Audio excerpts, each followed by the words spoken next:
Yo, bienvenue sur Pierre Digital. Chers amis, je profite de cette petite pause pour vous parler d'un concept qui m'a beaucoup aidé dans ma vie et qui, je pense, peut vraiment vous aider à passer à l'étape supérieure ou à décoller si vous pouvez l'implémenter dans votre vie à vous. Ce concept, c'est le concept du géo-arbitrage. Il y a un grand penseur français qui disait il y a de ça quelques années que les nations sont des hôtels. Et malheureusement, je crois qu'il a raison. Et je crois qu'en 2023, si vous voulez tirer votre épingle du jeu, il faut penser comme ça. C'est-à-dire qu'il faut commencer à voir le monde un peu comme un terrain de jeu. Je vais vous expliquer ce que je veux dire par là. Vous voyez, si vous avez déjà joué un peu au jeu de rôle, ou je sais pas, au jeu de cartes, vous savez que dans un jeu, en fonction du terrain sur lequel vous allez évoluer, ça va avoir un impact sur votre personnage. Par exemple, si vous êtes sur une carte où il y a beaucoup de glace, et que vous avez un personnage qui est spécialisé feu, eh ben ça va être un inconvénient pour votre personnage. Ça va lui diminuer sa force. Si vous avez un personnage qui est spécialisé glace, eh ben ça va augmenter sa force.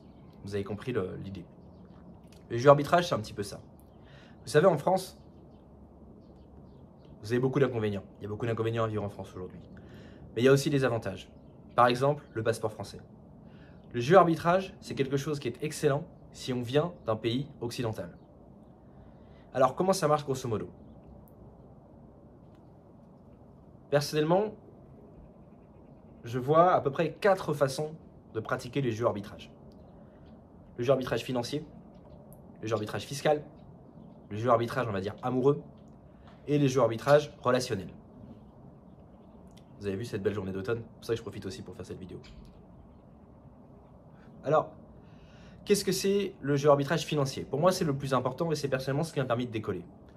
C'est tout simplement trouver un moyen de vendre, donc de gagner de l'argent dans un pays à fort pouvoir d'achat, typiquement les pays de l'Ouest, donc Europe de l'Ouest, États-Unis, tout en vivant dans un pays où le coût de la vie est plus faible. Par exemple, l'Europe de l'Est, certains préfèrent la Thaïlande parce qu'il fait plus chaud, ou bien l'Amérique du Sud.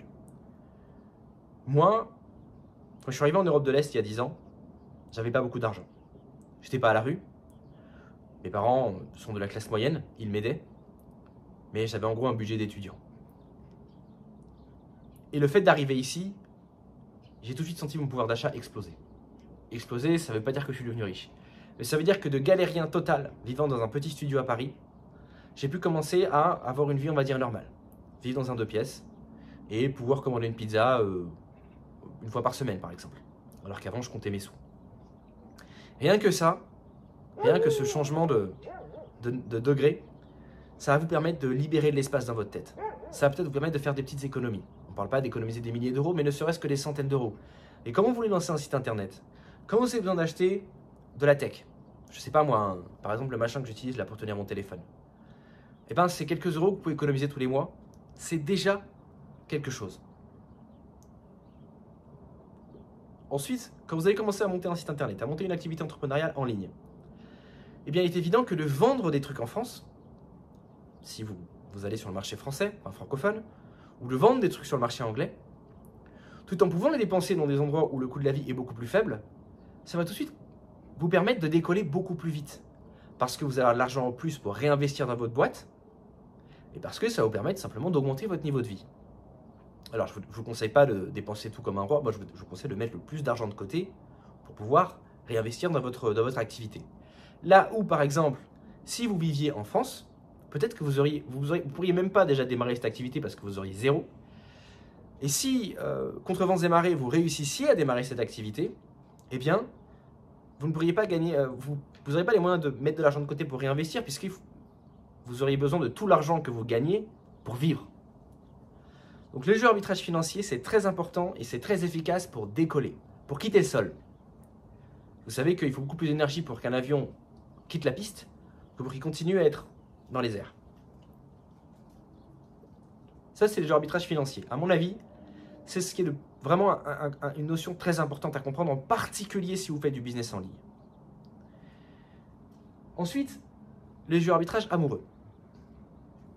Et quelque part, le jeu arbitrage amoureux, c'est l'inverse du jeu arbitrage financier. Pourquoi? Si je veux faire du jeu arbitrage financier, je vais vouloir vendre dans quel pays? Pays de l'Ouest, Occident. Si je veux chercher une épouse, c'est tout l'inverse. Je vais vouloir aller en Europe de l'Est. Je vais vouloir aller en Asie. Je vais vouloir aller en Amérique du Sud. Vous voyez? Donc les pays dans lesquels vous allez vouloir vendre, ce n'est pas du tout les pays dans lesquels vous allez vouloir trouver une épouse. Alors, pour certains d'entre vous, peut-être que vous n'allez pas vouloir faire une activité en ligne. Vous allez leur faire une activité locale. À ce moment-là, vous allez vous dire, bon, j'ai plutôt envie de bouger dans des grandes villes, d'évoluer dans des pays de l'Ouest. Peut-être même aller aux États-Unis. Et ensuite, quand j'ai fait mon petit pactole, quand j'ai mon entreprise qui tourne bien, là, je vais m'expatrier dans un pays de l'Est, par exemple, d'Europe de l'Est, ou d'Amérique du Sud pour trouver une épouse. Plus traditionnelle, plus féminine, etc. Je dis ça parce qu'il faut comprendre qu'en fait, ce que je vous disais, chaque pays est un terrain de jeu avec, comme dans les jeux vidéo, avec des plus et des moins. Vous allez dans telle map, il y a des avantages pour faire ça, ça et ça, mais il y a des inconvénients pour faire ça, ça et ça. Donc il faut bien vous demander, aujourd'hui, dans l'année qui va venir, dans les 2 années qui vont venir, c'est quoi mon objectif? Moi, je pense que les pays de l'Est, c'est un excellent objectif parce que ça vous permet en même temps de faire ce jeu arbitrage financier, donc d'arriver dans un endroit où le coût de la vie est plus faible, et donc de décoller, et en même temps d'être dans un environnement où ce sera plus facile de trouver une épouse de qualité. Je vous ai aussi parlé du jeu arbitrage relationnel. Ça, c'est pour toutes les personnes qui vont avoir besoin de rencontrer physiquement des gens, de faire du relationnel, ce qu'on appelle du networking maintenant, de rencontrer physiquement des gens qui vont vous aider pour votre aventure entrepreneuriale. Par exemple, de vous rendre dans les endroits où il va y avoir des events.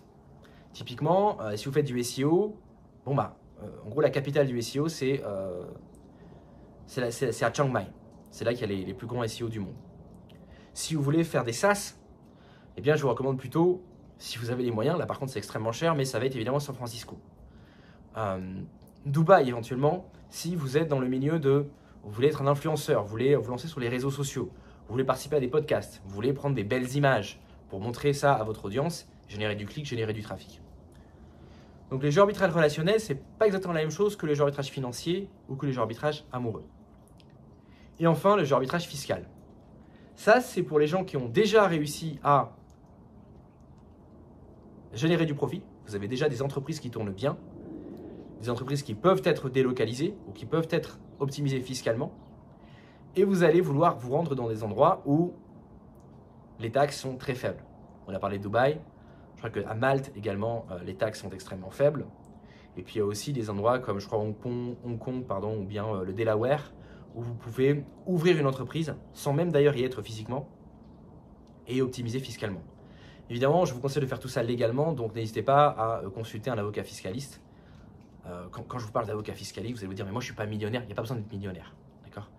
Vous prenez 1 ou 2 heures de consulting et vous demandez à la personne de vous renseigner, grosso modo, dans le pays dans lequel vous vivez actuellement. Est-ce que je peux faire ça? Est-ce que je peux faire ça? Est-ce que je peux monter comme ci, comme ci, comme ça? Ça va coûter un petit peu cher sans doute, mais ça ne coûte pas 10 000 euros de consulter un avocat fiscaliste.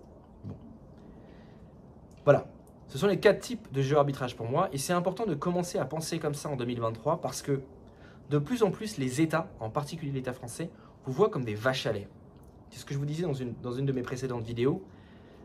Pourquoi l'État français met de plus en plus de lois liberticides, par exemple en particulier dans le secteur de l'immobilier? C'est parce qu'il sait que les Français sont, pour beaucoup d'entre eux, pieds et poings liés. Ils n'ont pas le choix, ils ne peuvent pas bouger.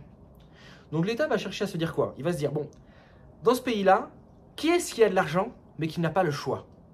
C'est eux qu'on va niquer. Ils ne vont pas essayer de niquer les gens qui ont le choix de bouger parce qu'ils ont trop peur qu'ils bougent. Ils ne vont pas niquer les gens qui n'ont pas d'argent parce qu'il n'y a rien à taxer. Donc ils vont chercher les gens qui gagnent bien leur vie mais qui ne peuvent pas bouger. Typiquement les mecs qui ont du patrimoine immobilier. Pour contrecarrer ça, vous commencez à penser différemment. Commencez à penser global. Commencez à penser, ok, mon objectif c'est ça, c'est ça, c'est ça. C'est de trouver une épouse, c'est de monter une boîte, c'est de faire du réseau avec un tel, un tel. Compte tenu de cet objectif, où est-ce que je dois aller? Et ensuite, vous regardez la carte du monde et vous vous demandez où est-ce que vous devez aller. Ça, vous pouvez le faire parce que... Attendez, il y a un avion qui passe.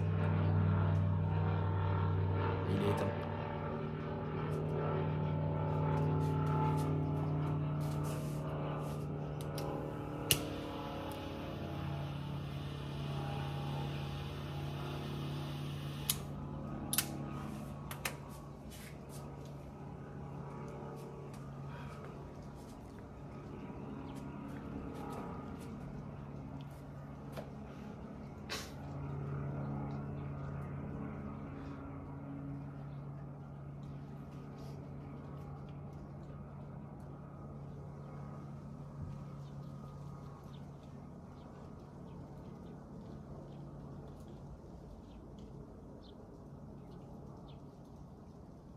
Ça, vous pouvez le faire parce que vous avez un passeport français, ou bien un passeport belge, un passeport canadien.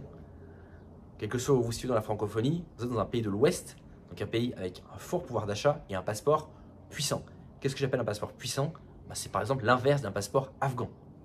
Vous pouvez avec votre passeport vous rendre quelque part où vous voulez dans le monde. Tout le monde n'a pas les moyens de faire ça. Donc je répète encore une fois, en France, il y a beaucoup d'inconvénients à vivre en France, mais il y a aussi des avantages. Donc au lieu de broyer du noir en permanence sur le fait que la France parte en couille de tous les côtés, réfléchissez aussi aux avantages que vous avez à être français, à avoir ce passeport français et à avoir aussi ce pouvoir d'achat. Parce que oui, effectivement, votre pouvoir d'achat en France, vous avez l'impression qu'il est faible, parce que vous avez beaucoup de taxes et que le coût de la vie est élevé également. Mais à partir du moment où vous allez commencer à être dans des pays où le coût de la vie est plus faible, où vous commencez à penser global, vous allez vous rendre compte que sur l'échelle de l'humanité, eh bien, un Français, ça a quand même un pouvoir d'achat relativement, j'insiste sur le mot relativement, élevé. Tirez-en avantage. Voilà, chers amis, j'espère que vous avez apprécié ce joli cadre. Vous voyez, c'est ce que je vous disais la dernière fois.